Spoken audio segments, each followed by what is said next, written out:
नमस्कार मित्रांनो, मी प्रशांत किरंगुले. आपल्याला पद्मश्री या पुरस्काराबद्दल आणि त्या पद्मश्री ज्या व्यक्तीला भेटला त्या अवलियाबद्दल थोडीशी माहिती सांगणार आहे.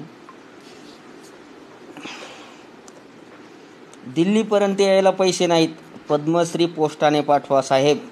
शिक्षक फक्त 3री पास. नक्की ऐका, व्हिडिओ संपूर्ण बघा. ज्याच्या नावापुढं कधी कुणीच श्री लावलं नव्हतं, ज्याच्याकडे संपत्ती म्हणून काय होते तर कपड्याची फक्त 2 जोड, तुटलेली एक रबरी चप्पल, जुनाट चष्मा आणि रोख 732 रुपये फक्त. त्याला जेव्हा चक्क पद्मश्री पुरस्कार जाहीर झाला तेव्हा त्यांनी सरकारला कळवलं की दिल्लीपर्यंत यायला पैसे नाहीत, पद्मश्री पोस्टाने पाठवा साहेब. अजब आणि अफाट आहे ना हे. मी सत्यकथा सांगतोय. ओडिसातील हलधर नाग या अवलिया कोसली भाषेत कविता लिहिणारे प्रसिद्ध कवी कहर, म्हणजे ज्यांनी आजवर जितक्या कविता आणि 20 महाकाव्ये लिहिली आहेत ते सर्व त्यांना तोंडपाठ आहेत. आणि आता तर संबलपूर विश्वविद्यालयात त्यांच्या हलधर ग्रंथावली भाग 2 याचा पाठ्यक्रमात समावेश करण्यात आला आहे. साधाच वेश, शक्यतो पांढरं धोतर, गळ्यात गमछा आणि बहुतेक वेळा अनवाणी फिरणारे हलधर अफलातून अवली आहेत. हे खरे तर इंडियन आयडल आहेत, पण कचकड्याच्या दुनियेतील रिॲलिटी शोमधल्यांना आपले चॅनलवाले हिरो करतात, आयडल ठरवतात. खरे आयडल तर हलधरजी सारखे आहेत. चॅनलवाल्यांची यांच्याकडे लक्ष कधी गेलीच नाही. तर यांना पद्मश्री जाहीर झाल्यावर श्री हलधरजी यांची जीवन कहाणी तुम्हालाही प्रेरणा देऊन जाईल, म्हणून तर ही पोस्ट करतोय, हा व्हिडिओ बनवतोय. ते एका अत्यंत गरीब कुटुंबातून आलेल्या आई वडिलाचे निधन झाल्याने वयाच्या 10व्या वर्षी हलधरजी अनाथ झाले. त्यामुळे त्यांना इयत्ता तिसरीतच शाळा सोडावी लागली. पोटासाठी इतक्या लहान वयात ते धाब्यावर खरकटी भांडे विसळण्याचे काम करू लागले. त्यानंतर एका गृहस्थाला त्यांची दया आली व यांनी एका शाळेच्या स्वयंपाकघरात काम मिळाले.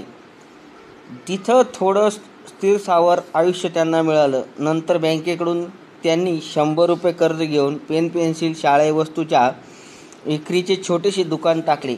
उदरनिर्वाह यातूनच भागू लागले. आता त्यांच्यातील साहित्यिक कौशल्याबद्दल सांगतो. श्री हलधरजी यांनी 1995 च्या सुमारास स्थानिक उडिया भाषेत राम शबरीसारखी काही धार्मिक प्रसंग निवडून त्यावर स्फुट लिहून ते लोकांना ऐकवू लागले.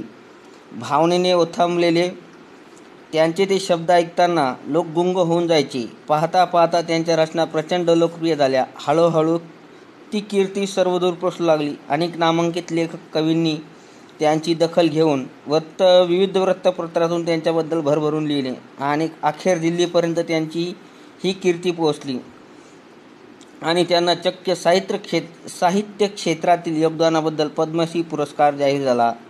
अजून एक कहर म्हणजे स्वतः हलधरजी फक्त 3रीपर्यंत शिकलेले, पण आज मितीस 5 पोस्ट ग्रॅज्युएट विद्यार्थी त्यांच्या साहित्यावर PhD करत आहेत.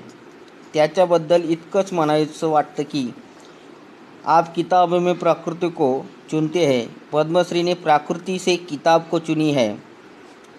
DD क्लास भोवती अनुकूल काहीच नसतानाही यश खेचून आणणारे, दगडालाही फोडून त्यातून बाहेर उगून येणारे हलधर जी सारखी लोकांची चारित्र्य का वाचायची, तर आपल्याला आपल्या पुढच्या पिढीतून त्यातूनच ऊर्जा यावी. सगळी परिस्थिती वाईट आहे, नाहीतर मी नक्कीच काहीतरी करून दाखवलं असतं, अशी कारणे देऊन निराश झालेल्यांसाठी ही आजवरची हलधरजीची कहाणी तुम्हापुढे ठेवली. शेवटी मी नेहमी सांगतो तेच आज पुन्हा सांगतो. काही हो, रडायचं नाही तर लढायचं आणि लढूनच जिंकायचं. जय महाराष्ट्र, जय भारत. धन्यवाद.